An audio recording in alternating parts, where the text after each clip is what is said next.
মধ্যপ্রাচ্যে যুক্তরাষ্ট্র ও ইসরায়েলের বিরুদ্ধে যুদ্ধে ইরানের শক্তিশালী প্রতিরোধ দেখেছে পুরো বিশ্বকে অবাক করে দিয়ে যুক্তরাষ্ট্র ও ইসরায়েলকে রীতিমতো নাস্তানাবুদ করে ছাড়ে ইরান। ফলে বিশ্বজুড়ে প্রশ্ন ওঠে, ইরানের এ শক্তির উৎস আসলে কি? যুক্তরাষ্ট্রের বিরোধিতা ইসলামী প্রজাতন্ত্র ইরানের একটি নীতিগত বিষয়। ১৯৭৯ সালের ইসলামী বিপ্লবের পর থেকেই মার্কিন যুক্তরাষ্ট্রকে একটি শয়তানি শক্তি হিসেবে আখ্যায়িত করে এসেছে দেশটির সর্বোচ্চ নেতৃত্ব।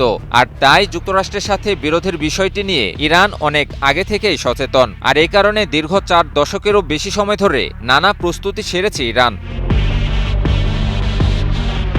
ইরান জানত তাকে একসময় না একসময় যুক্তরাষ্ট্র ও ইসরায়েলের আগ্রাসনের মুখোমুখি হতেই হতো, নয়তো উপসাগরীয় অন্যান্য দেশের মতো মাথা নিচু করে যুক্তরাষ্ট্র ও ইসরায়েলের অনুগত হয়ে থাকতে হতো, যেখানে তাদের কথায় উঠতে ও বসতে হতো এবং ইরানের নিজেদের কোনো মর্যাদা থাকতো না। কিন্তু অত্যন্ত মর্যাদা সম্পন্ন এবং উচ্চ সংস্কৃতি ও ঐতিহ্য এর অধিকারী দেশ ইরানের পক্ষে তা মানা কখনোই সম্ভব ছিল না।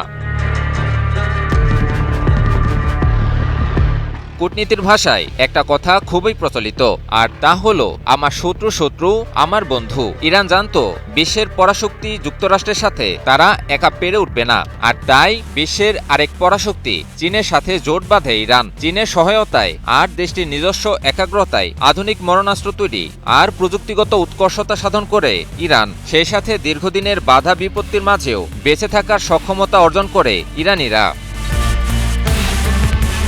যুক্তরাষ্ট্র ও ইসরায়েলের বিরুদ্ধে সাম্প্রতিক যুদ্ধেও ইরান তার সেই সক্ষমতা দেখায়। যুক্তরাষ্ট্র ও ইসরায়েলের আগ্রাসনের জবাবে পাল্টা হামলা চালিয়ে দেশ দুটির বিভিন্ন স্থাপনা ও অবকাঠামোকে ধ্বংসস্তূপে পরিণত করে ইরান। কেবলমাত্র ক্ষেপণাস্ত্র আর ড্রোন দিয়েই শক্ত প্রতিরোধ গড়ে তোলে তারা। আর এ যুদ্ধে ইরানকে নানাভাবে সহায়তা করে দূরপ্রাচ্যের দেশ চীন।